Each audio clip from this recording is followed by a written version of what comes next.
Welcome home, a voice greeted me. When I returned from work, the last person I expected to see was my ex-husband, who had vanished 3 years ago. You're always late, making your husband wait. I'm starving. Is dinner ready yet? He complained as if it were the most natural thing in the world. My ex-husband had barged into my house and brazenly made these comments. Memories from 3 years ago came flooding back. The image of him dumping all the household chores on me, unfairly shouting at me, stating me up on our wedding anniversary trip, and then disappearing, all resurfaced in my mind. And now, here he was right before my eyes. The man I despised from the bottom of my heart was standing in front of me. The voice that came out of my mouth was surprisingly cold. "Who are you?" I asked. He just stared at me, looking surprised. "My name is Hazel, and I'm turning 30 this year. These days, I lead a peaceful life as a company employee, but I have a past. A past involving my husband, Steve, whom I married when I was 25. I met Steve through a friend's introduction. He was a salesperson with a manly character, the exact opposite of my quiet and reserved self. I was drawn to him because he had qualities I lacked, and so we started dating. In the second year of our relationship, I accepted Steve's marriage proposal. After we registered our marriage, we began our married life in an apartment that my parents gave us as a wedding gift. Everything seemed fine until then. However, after getting married, Steve's attitude changed drastically. During our dating period, he spoke kindly to me and gave me presents. But after marriage, he stopped all of that. Despite both of us working, he made me do all the housework. He left his dirty laundry everywhere, scattered trash around, and didn't even thank me for preparing meals. He refused to do even minor chores like taking out the trash. After living with him for about a month, I reached my limit and decided to talk to Steve one day. "Hey Steve, we're both working. Can't you help a little with the housework?" I asked. Steve sighed as if he were tired. "You know we're married, right, Hazel?" "Yeah, but it's common sense that the wife does the housework after marriage." I couldn't hide my surprise at Steve's outrageous words. "That's not true. These days, it's common for both parties to share the workload." "What? You want your husband to work at home too? You're such a nagging wife. If you don't want to be called that, you better do your job properly," Steve retorted and turned to watch TV. I couldn't say anything and continued doing all the housework. A year passed since our marriage and I became accustomed to managing everything on my own. Steve began saying he was busy with work, coming home late, and even working on weekends. There were times when I realized we hadn't had a decent conversation for 2 weeks. One day, when he happened to come home early, I hesitantly started a conversation with him. "Hey Steve, are you still busy with work?" "Yeah, kind of," he replied. "You've been coming home after midnight recently and you don't seem to have any days off. Maybe it's better if you change your job?" "Stay out of my business," Steve suddenly yelled, surprising me and making me step back in shock. "I am sorry. I just worry about your health. You don't need to say unnecessary things. Leave me alone." From that point on, Steve followed a pattern of returning home late, sleeping, and leaving early in the morning. We hadn't done anything together for months, like going out on weekends. At this rate, our relationship would fall apart. I had to do something. Filled with anxiety, I came up with a plan. When he returned home one evening, I asked, "Hey Steve, isn't our anniversary during the upcoming holidays?" "Yeah, I guess," he replied gruffly as he removed his tie. Not discouraged, I propose, "Keep that date free. Let's go on a trip together." "A trip?" "Yes, wouldn't it be nice? I'll cover the cost, please." Steve thought about it for a while, then finally agreed. "All right, I'll keep the day free." "That's great. I'll plan everything." And so, Steve and I decided to go on a trip for our anniversary. I hoped this trip could rekindle the bond that had been gradually fading between us. With this in mind, I thoroughly researched and made all our travel arrangements. A few weeks later, the day of the trip arrived. Steve hadn't returned home since he went to work the day before. Our departure was scheduled for 10 a.m., and time was quickly running out. In a panic, I called him repeatedly but couldn't reach him. Finally, in the afternoon, Steve called. "Hello, we're supposed to go on a trip today, right? Where are you?" I asked urgently. Sorry, work is running late," he replied. "We have a check-in time. We should leave soon. Can you go ahead and check in for us? I'll catch up." "Really? You're actually coming, right?" "I told you I would. Bye," he said, ending the call abruptly. I was left dumbfounded. The check-in time was approaching and I needed to leave immediately. I had hoped to check in with Steve and explore the area together after arriving, but despite my hopes, I headed to our destination alone. When I checked into the hotel, they seemed surprised to see me alone. Naturally, as I'd made a reservation for two, I explained that my husband would be arriving later and was then shown to our room. Outside the window, it had started to rain, as if reflecting my feelings. I waited for Steve's arrival for a while, but even after 1 hour, then 2 hours, he didn't show up. Worse yet, he didn't even call. At this rate, our dinner reservation would be missed. After several unsuccessful attempts to call Steve, I was only connected to voicemail.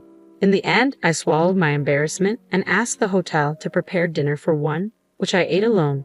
The meal was lavishly prepared with great spirit, but no matter how exquisite the food, it felt empty without Steve's presence. What I tasted had no flavor. My vision blurred repeatedly with tears.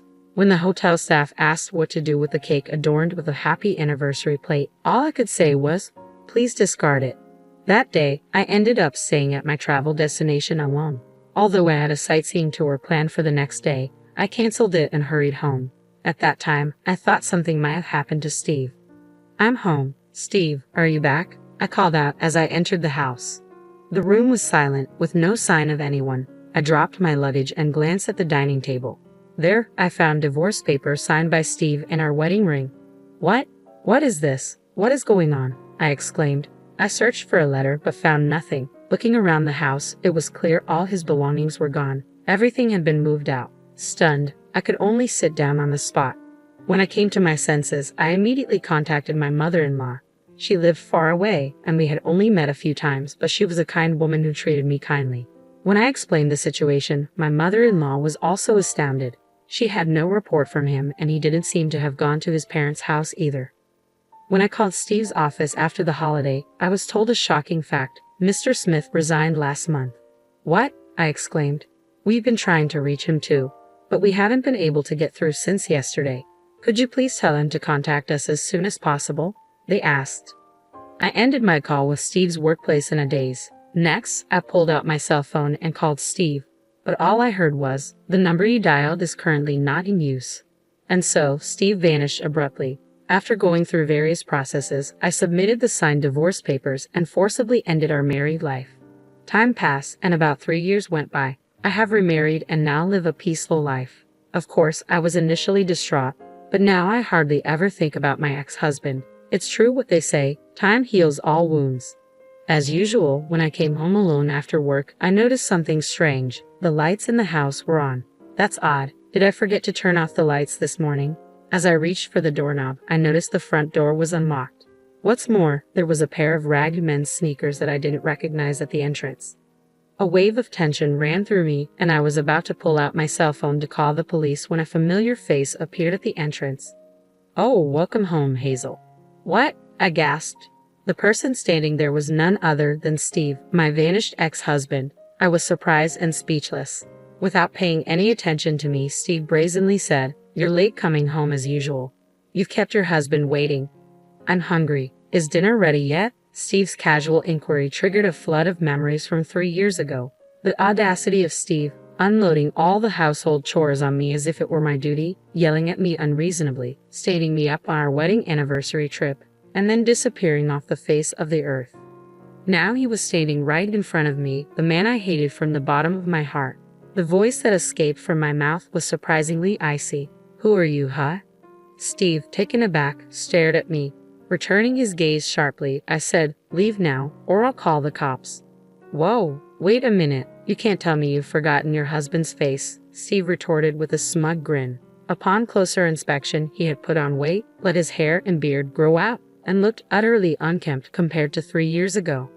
Holding back my growing disgust, I retorted without mercy, "Stay back. What do you mean by husband? Come on, we're married, aren't we? You haven't forgotten just because we haven't seen each other for a while, have you?" "What are you talking about? I filed for divorce a long time ago. We're strangers," I stated firmly. At that, Steve's face looked like he had been struck by lightning. His eyes wide open, his mouth agape, he stammered, "Why would you do such a thing?" "You left divorce papers signed by yourself, didn't you?" I countered. "What? You took it seriously? Did you really submit it?" Steve looked flustered, playing the victim. I glared at the flustered Steve with a disgusted look. Is that a problem? Of course, it's a problem. I didn't intend to divorce at all. What? I thought you would wait for me. I didn't think you'd actually go through with it. My patience had run out with Steve, who was playing the victim. What do you mean? I thought you would wait for me. After all, it was you who abandoned everything 3 years ago to move in with your mistress, wasn't it? I pointed out. When I said that, Steve once again looked astonished. Soon after, he disappeared. I hired a private investigator to locate him half a year after he left. The investigator found him, and the report I received was beyond imagination. About 6 months before he disappeared, he had been having an affair with a coworker. Apparently, their relationship was an open secret at the office.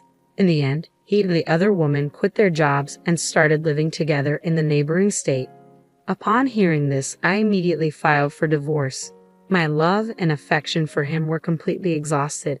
I had been living, trying not to recall the past, yet now he appears before me, even having the audacity to barge into my house. I deeply regretted not having changed the locks. No, Hazel, you got it all wrong, Steve pleaded. What's there to misunderstand? I've gathered all the evidence through a PI. Go back to her, I retorted angrily. That's not possible. We broke up. We've been fighting a lot recently. I don't care about her anymore. Hazel, you're the only one for me, my ex-husband pathetically clung to my arm. I shook him off, my face full of disgust. I've told you, you're not my husband. How dare you dictate to me, a stranger to you? I only love you, right? Let's start over our married life. Let's go to the city hall now and reapply for our marriage certificate. Come on, let's get moving, Steve tugged at my arm. This is hopeless. He's not understanding a word, I thought. Just as I took out my cell phone to call the police, the front door swung open. Who might you be? Let go of her, a commanding voice interrupted. Steve, taken aback, slackened his grip. I instantly ran towards the source of the voice. What the? Who are you? Steve asked. My husband, I replied, clinging to my returning husband. He gently soothed me and addressed Steve in a low voice. You're Steve Smith, right? Hazel's ex-husband. Yes, that's me, Steve replied, bewildered. But you, her husband, son, Steve doesn't comprehend the situation, so I'll lay it out for him, my husband said firmly. I've been remarried for a while now, which is why I've been telling you that you're a stranger. My new husband, John Collins, is a colleague from work. Apparently, he has been interested in me since we joined the company. At first, he gave up because I was married, but once he learned of my divorce, he started to make his move. Initially wary of men, I didn't accept his feelings. However, as I got to know John's earnest and sincere character, I gradually let him in. Upon hearing my circumstances, John looked me in the eyes and said, I will never leave you alone, Hazel. I promise to protect you for the rest of my life. Will you please marry me? Tearfully, I accepted his proposal, and I have been moving forward, forgetting the past. When Steve Cox arrived, John's stern face made him recoil. As Steve tried to flee towards the entrance, I stopped him. Hold it right there, I said. Trembling with fear, Steve looked back at us. You're going to be paying alimony. It's not beyond the statute of limitations yet, so you will pay for your infidelity. I'm not working now. I don't have any money, Steve stammered. I couldn't care less. If you don't pay, I'll take you to court. Remember that, John said, glaring at Steve. Steve apologized and ran off with his tail between his legs. In the quiet room, I apologized to my husband. I'm sorry about all this. I never thought he would show up after all this time. It's okay. It must have shocked you too, Hazel. From now on, let me know if something happens. I'll protect you with everything I've got, John said, embracing me. Later on, it seems Steve returned to his parents' home. My former mother-in-law contacted me and agreed to pay the alimony in one lump sum. According to her, Steve will now work off his debt to her by toiling away on their family farm. I do hope the proud and selfish Steve changes his ways and works honestly, but I never want to be involved with him again. Learning from this experience, I moved to a new apartment. In fact, I recently found out that I am pregnant with my current husband, who is truly happy about my pregnancy. I'm sure we'll be able to build a happy family.